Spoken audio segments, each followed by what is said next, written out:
Simbol perang senyap Moto3. Di balik gegap gempita debut Moto3 2026, ada satu nomor yang bikin tensi naik di balik layar, nomor 54. Angka ini sebelumnya identik dengan dua rider muda paling menjanjikan di dunia, Veda Ega Pratama dan Jesus Rios. Tapi justru menjelang seri perdana di Buriram, keduanya mundur. Veda resmi memilih nomor 9, sementara Rios justru bergeser ke nomor 45. Pertanyaannya, kenapa keduanya justru tinggalkan nomor yang mereka perjuangkan sepanjang musim 2025 dan mengapa tidak ada yang berani ambil alih nomor 54 saat Ricardo Rossi pensiun dari Moto3? Apakah ini hanya kebetulan atau ada tekanan dan simbol yang terlalu berat di bawah?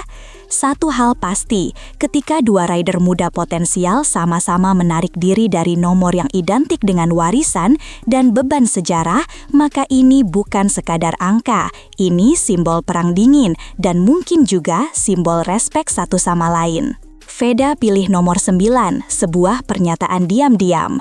Saat diumumkan sebagai pembalap resmi Honda Tim Asia di Moto3 2026, Veda Ega Pratama juga langsung bikin pernyataan diam-diam. Dia akan menggunakan nomor 9. Tidak ada konferensi besar, tidak ada klarifikasi panjang, hanya satu kalimat dari timnya di Instagram, Veda Pratama will use number 9. Tapi justru dari situ dramanya dimulai. Sebelumnya, Veda sempat identik dengan nomor 54, dipakai sepanjang musim Red Bull Rookies Cup 2025 dan sukses mengantarnya ke posisi runner-up. Banyak fans mengira dia akan membawa warisan itu ke Moto3, tapi Veda justru melepaskan nomor itu. Kenapa? Apakah karena tidak mau bentrok dengan Jesus Rios atau karena ada tekanan internal soal siapa yang lebih pantas? Justru yang menarik, Veda tak terlihat ragu sedikit pun.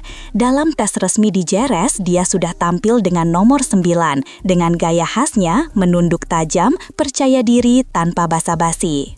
Jesus Rios ikut mundur, tanda damai atau strategi? Yang mengejutkan, bukan hanya Veda yang melepas nomor 54, rival utamanya di Junior GP, Jesus Rios juga memutuskan hal serupa.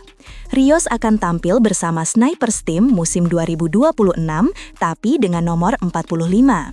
Sebelumnya, ia juga memakai nomor 54 di Junior GP dan berhasil finish peringkat keempat. Banyak yang menyangka Rios akan mengklaim nomor itu karena posisinya yang lebih tinggi di klasemen Junior GP dibanding Veda. Tapi justru ia juga memilih jalur berbeda. Pertanyaannya, kenapa? Apakah ini bentuk strategi psikologis atau bentuk respek pada peraturan dan rivalitas yang adil? Beberapa pengamat menyebut keputusan Rios ini justru memperlihatkan kecerdasan emosional. Dia tidak ingin drama nomor balap membayangi musim debutnya. Tapi, apakah benar semudah itu? Atau sebenarnya, ia juga tahu nomor 54 sudah terlalu kuat melekat pada nama Veda? Aturan Moto3 soal nomor, siapa yang lebih berhak? Menurut regulasi resmi MotoGP, nomor balap bukan ditentukan oleh tim atau promotor. Pembalap sendirilah yang memilih, selama nomor tersebut tidak sedang dipakai oleh pembalap lain yang berstatus aktif. Dalam kasus ini, Ricardo Rossi, pemilik nomor 54 selama 7 musim terakhir, sudah resmi pensiun dari Moto3 dan pindah ke World Supersport.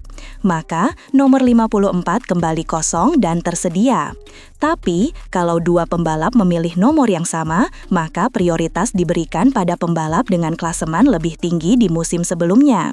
Di sini, posisi Veda di Rookies Cup lebih tinggi, runner-up, dibanding Rios yang hanya posisi 4 di Junior GP. Tapi, Veda tidak ikut Junior GP penuh. Sebaliknya, Rios tidak ikut Rookies Cup. Artinya, situasi ini serba abu-abu. Dan bisa jadi, keputusan untuk menghindari konflik ini adalah langkah bijak dari keduanya. Nomor 9. Angka spesial keluarga Pratama. Banyak yang menyangka keputusan Veda memakai nomor 9 adalah karena strategi belaka, tapi ternyata jauh lebih dalam. Dalam wawancara keluarga, ayah Veda, Sudarmono, mantan pembalap nasional, pernah menyebut bahwa nomor 9 adalah simbol spiritual dan emosional. Angka 54 kalau dijumlahkan hasilnya 9, kata Sudarmono. Itu melambangkan puncak pengalaman dan kebijaksanaan. Bahkan, akademi balap milik keluarganya dinamai Mons 54 Private. Tapi kini, Veda tak sekedar membawa nomor akademi, dia melanjutkannya ke angka final, 9. Bagi yang paham dunia numerologi dan filosofi dalam balap, ini seperti babak baru. Ini bukan soal meninggalkan masa lalu, tapi tentang naik kelas, dari simbol warisan ke simbol misi. Dan yang lebih menarik, Veda terlihat makin nyaman dengan nomor ini, bahkan terlihat senyum santai saat menunggangi motor barunya di Jerez. Riccardo Rossi mundur, nomor 54 ditinggalkan. Musim 2025 menjadi musim terakhir bagi Riccardo Rossi di Moto3. Pembalap Italia itu sudah memakai nomor 54 sejak debutnya di kelas ini, menjadikannya bagian dari identitas Rossi di paddock. Tapi, 2026 jadi titik akhir karir Moto3-nya. Ia pindah ke kejuaraan World Supersport. Secara teknis, nomor 54 kini tidak bertuan. Justru inilah momen yang biasanya dimanfaatkan para rookie. Biasanya, begitu nomor unik kosong akan langsung diperebutkan oleh talenta muda, apalagi oleh rider yang sebelumnya sudah lekat dengan angka itu. Tapi, anehnya, tidak terjadi. Veda mundur, Rios juga mundur. Seolah keduanya tak ingin mengambil alih warisan Rossi. Apakah ini karena rasa hormat pada senior, atau sebaliknya, karena angka 54 terlalu berat untuk dibawa ke kelas dunia? Situasi ini bikin paddock bertanya-tanya. Dalam dunia Moto3 yang keras, sangat jarang ada rider yang menolak kesempatan simbolis sebesar itu. Tapi justru ini yang bikin nomor 54 makin misterius. Tak ada yang berani klaim, tak ada yang berani rebut. Sunyi tapi mengancam. Strategi branding di Moto3 lebih dari sekadar angka. Di Moto3, nomor bukan cuma angka, ini soal branding, identitas, dan posisi di mata sponsor. Nomor motor akan menempel di semua visual, motor, baju balap, helm, hingga konten digital. Dan inilah kenapa keputusan Veda dan Rios sangat strategis. Veda dengan nomor 9, satu digit, bersih, kuat, mudah diingat, cocok untuk pasar Asia dan branding global. Sementara Rios pilih nomor 45, angka yang belum punya terlalu banyak sejarah besar, memungkinkan dia membangun nama dari nol. Keduanya sadar, Moto3 adalah panggung dunia. Pilihan nomor bisa menentukan bagaimana mereka dikenali oleh penonton casual maupun fans setia. Bahkan, banyak tim menilai nilai komersial pembalap juga tergantung pada daya tarik visual nomor mereka. Jadi, mundurnya Veda dan Rios dari nomor 54 bisa jadi juga bentuk rebranding. Mereka ingin dikenal sebagai dirinya sendiri, bukan sebagai pengganti Riccardo Rossi atau pembawa warisan. Ini bukan soal kabur, ini soal membangun merek dari nol. Fans bertanya, siapa yang paling berhak atas 54? Meski keduanya mundur, pertanyaan tetap mengemuka. Siapa sebenarnya yang lebih berhak atas nomor 54? Jika kita pakai tolok ukur klasemen akhir, maka Rios lebih tinggi di Junior GP, posisi 4, sedangkan Veda hanya posisi 10. Tapi ingat, Veda punya kartu truf. Dia runner-up di Red Bull Rookies Cup yang juga jadi feeder resmi MotoGP. Level kejuaraan ini dianggap setara, bahkan lebih ketat dalam hal adaptasi sirkuit GP dan standar motor. Maka, jika terjadi konflik nomor, bisa saja Veda yang menang. Tapi karena kejuaraan ini beda jalur, tidak ada acuan langsung. Disinilah muncul dilema, tidak ada regulasi tertulis yang bisa menentukan siapa pemilik sah nomor 54. Dan inilah yang bikin cerita ini makin dramatis, karena justru dua-duanya memilih tidak memaksakan diri. Padahal, ini bisa jadi pemantik rivalitas psikologis di musim 2026. Tapi, langkah tenang mereka bisa juga dibaca sebagai kode. Mereka tak mau perang simbol, mereka siap perang waktu nyata di lintasan. Nomor 9 sama dengan misi baru Veda Ega Pratama.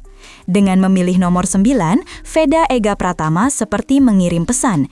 Ia datang ke Moto3 bukan untuk nostalgia, tapi untuk menciptakan bab baru.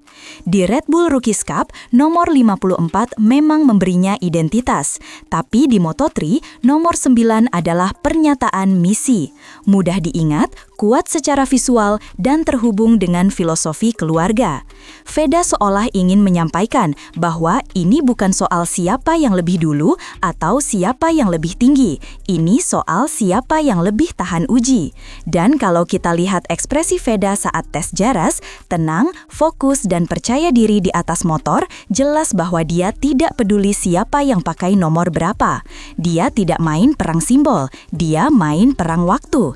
Dan jangan salah, dia bukan rookie biasa. Dia datang bukan untuk belajar pelan-pelan, tapi untuk menyalip sejak awal. Dengan nomor 9, Veda tidak hanya mewarisi sejarah keluarga, tapi juga menyatakan, "Saya siap naik kelas." Nomor 54 dikosongkan, simbol yang belum selesai. Musim Moto3 2026 akan dimulai tanpa satu angka legendaris. Tidak ada motor bernomor 54 di starting grid Buriram. Dan ini bukan sekadar lubang di daftar nomor. Ini pertanda bahwa kadang simbol terlalu besar untuk diperebutkan. Entah karena respak, karena strategi, atau karena emosi, Veda dan Rios sama-sama memilih jalur lain. Tapi siapa tahu, ini bukan akhir cerita. Bisa jadi suatu hari nanti, angka 54 akan kembali. Entah dipakai oleh Veda dalam kondisi tertentu, atau justru oleh pembalap baru yang sanggup memikul beban sejarah itu. Satu hal pasti, nomor 54 kini menjadi semacam sword in the stone. Tidak sembarang orang bisa mencabutnya. Dan sampai saat itu tiba, angka itu akan terus menggantung di udara paddock Moto3. Kosong, sunyi, tapi penuh tekanan. Moto3 belum dimulai, tapi satu drama sudah pecah. Bukan karena overtake, tapi karena siapa yang tidak memilih nomor legendaris. Dan ini